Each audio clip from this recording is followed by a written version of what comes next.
नहमदुहु व नुसल्ली अला रसूलिहिल करीम अम्मा बाद फ़अऊज़ु बिल्लाहि मिनश्शैतानिर रजीम। अस्सलामु अलैकुम, कैसे हैं आप सब? आई होप कि आप सब खैरियत से होंगे। आज का जो मेरा टॉपिक है ना वो है औरत। क्या औरत को अल्लाह ताला ने कमज़ोर बनाया है? ये है आज का मेरा टॉपिक।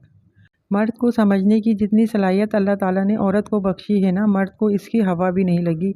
मर्द के मामले में खुद अल्लाह ताला ने औरत में वो सेंसर लगाए हैं जो धुआं देखकर आग की खबर देता है।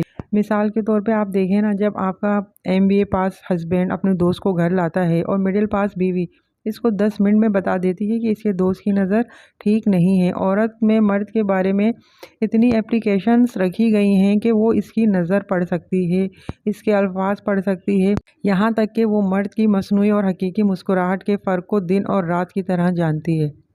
झूठ पकड़ने वाली मशीन को तो धोखा दिया जा सकता है, मगर औरत को धोखा देना नामुमकिन है। वो मुरव्वत से अगर चुप कर जाए तो ये एक अलग बात है। देखें, झगड़ा आपके दफ्तर में होता है और वो आपका चेहरा देखकर बता देती है कि आपका झगड़ा हुआ है ऑफिस के अंदर। ऑफिस से आते हुए रास्ते में ट्रैफिक वार्डन से आपका झगड़ा होता है और आप घर में मुस्कुराते हुए दाखिल होते हैं और पीछे से आकर वो आपसे कहती है किसी से लड़कर आ रहे हैं और आप हैरान और परेशान हो जाते हैं। जिस औरत को अल्लाह ताला ने जिस्मानी तौर पे इतना नाजुक बनाया है ना, उसको नफ्सियाती तौर पे अल्लाह ताला ने बहुत ज़्यादा स्ट्रॉन्ग बनाया है। पैगंबरों की हिफाजत औरत को सौंपी गई। कितने बड़े इम्तहान के लिए भोली भाली बीबी मरियम को चुना गया। फिर हज़रत मूसा अलैहिस्सलाम की माँ से क्या काम लिया गया। फिर देखिए, हज़रत मूसा अलैहिस्सलाम की 9 साल की जो बहन है उससे क्या काम लिया। फ़िरौन की बीवी से क्या काम लिया। और शेख मदियन की बेटी ने बाप के सामने अजनबी हज़रत मूसा अलैहिस्सलाम का पूरा बायोडाटा बयान किया था या नहीं? तो क्या वो इनको जानती थी?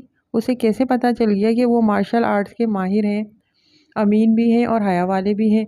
याद रहे, जिस अल्लाह ने औरत को जिस्मानी तौर पे कमज़ोर बनाया है, उस अल्लाह ने ही नफ्सियाती तौर पे औरत को बहुत मजबूत बनाया है। लिहाजा औरतों को कमज़ोर समझना ये मर्दों की बहुत बड़ी गलत फहमी है। जो मकाम माशरे में वो अपने लिए चाहते हैं ना, वही मकाम वो औरत को दें, और एक औरत को वही मकाम देना चाहिए जो एक मर्द अपने लिए चाहता है। इनकी इज़्ज़त और एहतराम इतना ही ज़रूरी है जितना वो दूसरों से अपने लिए सोचता है। इसलिए औरत को जो है कमज़ोर समझना छोड़ दें। अल्लाह ताला ने उसके अंदर बहुत ज़्यादा जो है सलाहियतें रखी हैं, बहुत ज़्यादा सेंसर लगाए हुए हैं कि वो इंसान को जो है ना, मर्दों को ख़ास तौर पे नज़रों से ही पहचान जाती है कि इस मर्द की नज़र कैसी है। आई होप कि आपको आज की वीडियो पसंद आई होगी। वीडियो पसंद आई है तो इसको लाइक करें और मेरे चैनल को सब्सक्राइब करें। कल तक के लिए इजाज़त दीजिए। अल्लाह हाफिज़। अस्सलामु अलैकुम व रहमतुल्लाहि व बरकातुहू।